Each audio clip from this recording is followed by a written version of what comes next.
आसिम मुनीर बड़ा परेशान बैठा है, नदीम अंजुम ने सर पकड़ लिया है, डीजीसी फैसल नसीर जो है वो कमरे में, उन्होंने खुद को कमरे में बंद कर लिया। डंडापुर ने ये जिरगा करके फौज के लिए ऑपरेशन की राह हमवार की है।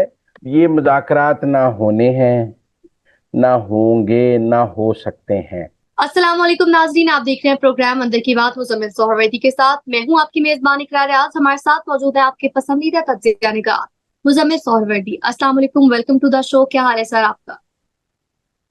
वालेकुम सलाम, बिल्कुल ठीक। आप सुनाएं, कैसी तबीयत है आपकी? अल्लाह पाक का शुक्र है सर। आज काफी अहम टॉपिक्स हैं।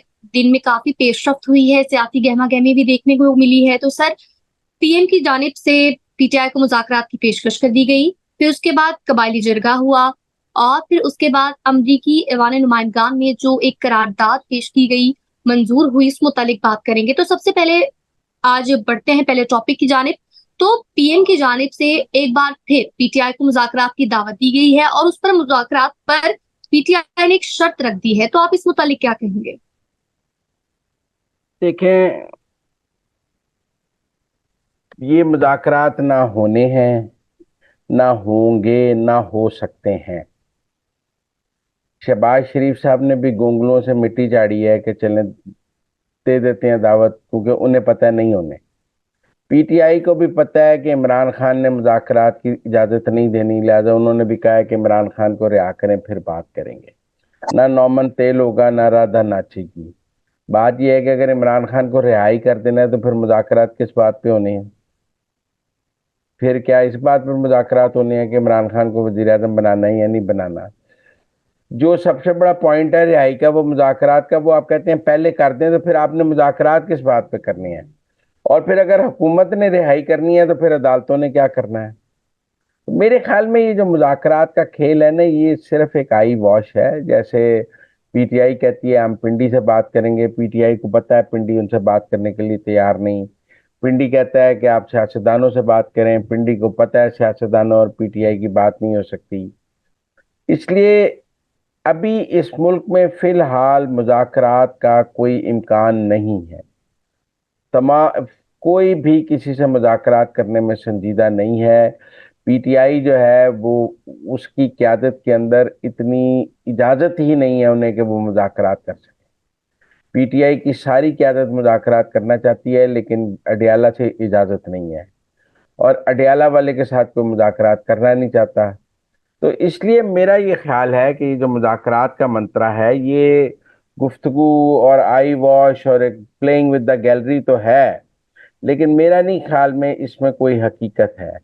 इस वक्त जो पाकिस्तान का सियासी मंजरनामा है, उसमें इमरान खान से मुज़ाकरात की कोई ऑप्शन फिलहाल मौजूद नहीं है।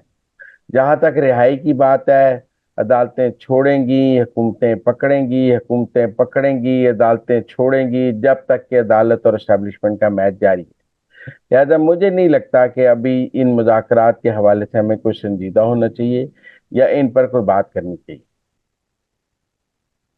सर, अब आगे बढ़ेंगे, कुछ बात करेंगे। आज जो जिरगा हुआ है पीटीआई का पेशावर में, उस मुतालिक अंदर की बात क्या है? देखिए, वो जिरगे की मैंने करारदाद पढ़ी है।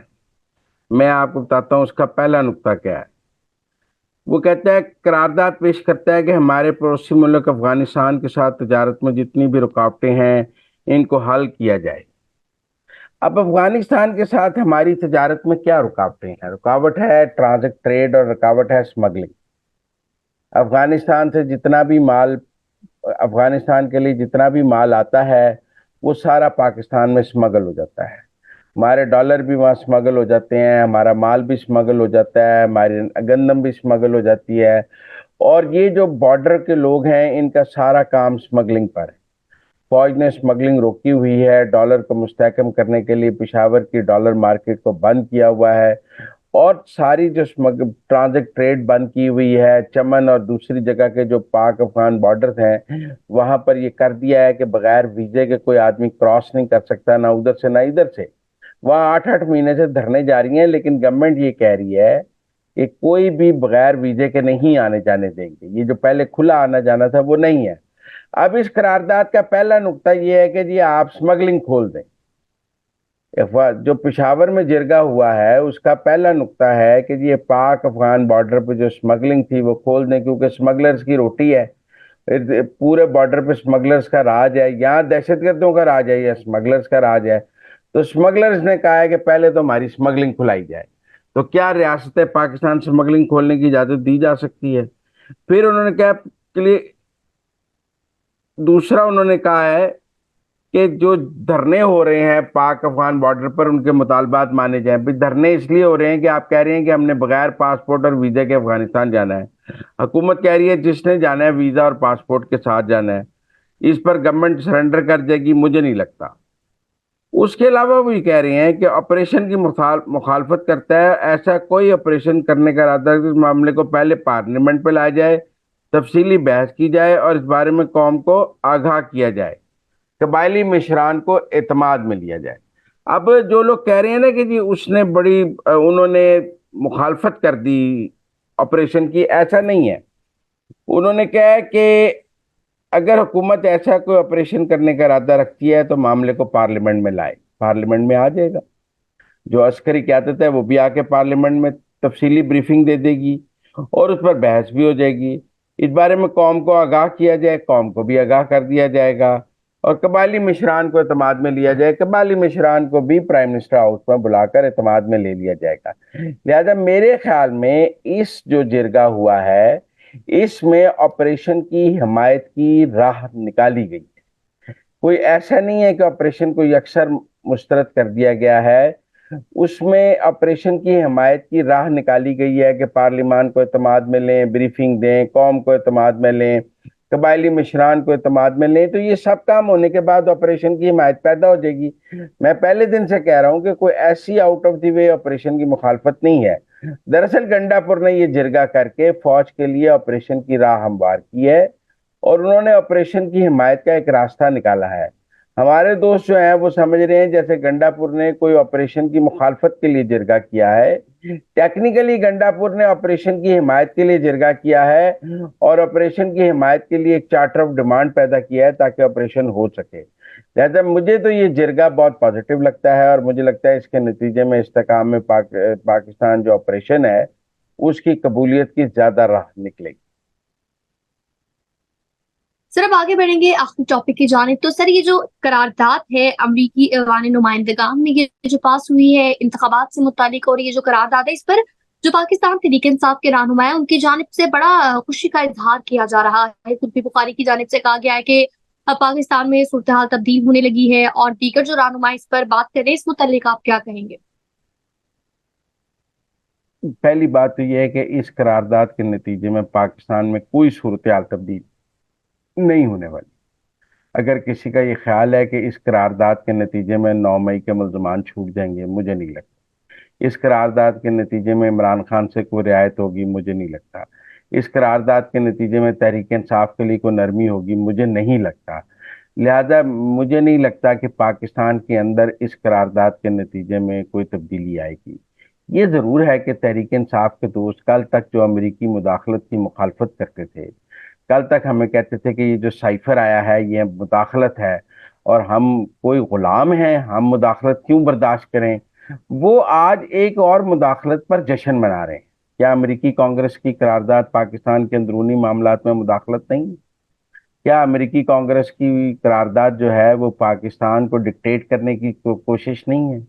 क्या अमेरिकी कांग्रेस की करारदाद पाकिस्तान के मामलात को कंट्रोल करने की कोशिश नहीं है? क्या इस पे ये इस करारदाद के ऊपर जश्न मनाने वाले अब गुलाम नहीं है? क्या जो अमेरिकी कांग्रेस की धुन पर नाच रहे हैं वो गुलाम नहीं है? वो जो कल तक हमें बताते थे हम कोई गुलाम हैं, वो आज गुलाम हैं।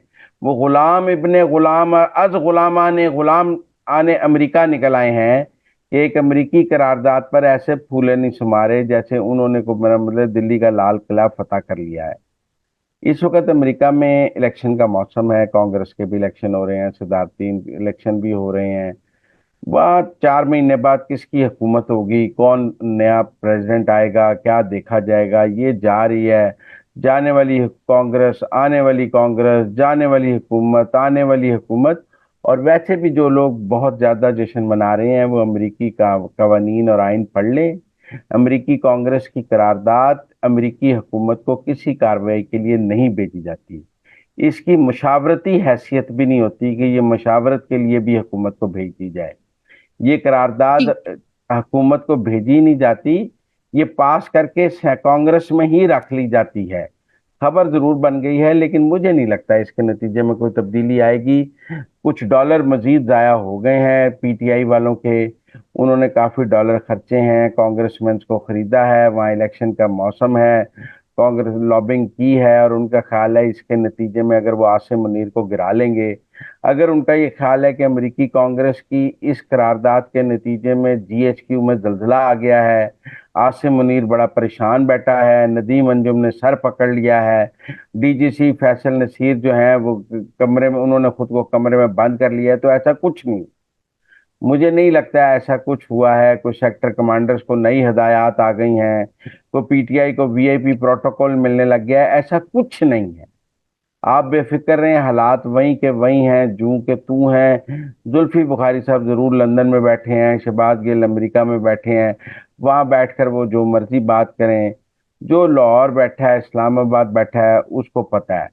शहबाज गिल साहब के भाई का नहीं पता लग रहा, मशवानी साहब के भी भाइयों का नहीं पता लग रहा, या पाकिस्तान में जो ये बाहर बैठ के पाकिस्तान के खिलाफ साजिशें कर रहे हैं, उनके घर वालों को भी यहाँ चैन नहीं लेने दिया जाएगा। स्टेट की पॉलिसी बहुत वाज़ेह है और मैं नहीं समझता स्टेट की पॉलिसी में कोई लचक है, स्टेट की पॉलिसी में कोई यू टर्न है। तो नाज़रीन, ये थी आज के अंदर की बातें। आपसे मुलाकात होगी अब अगले प्रोग्राम में। हमें दीजिए इजाजत। अल्लाह के बाद।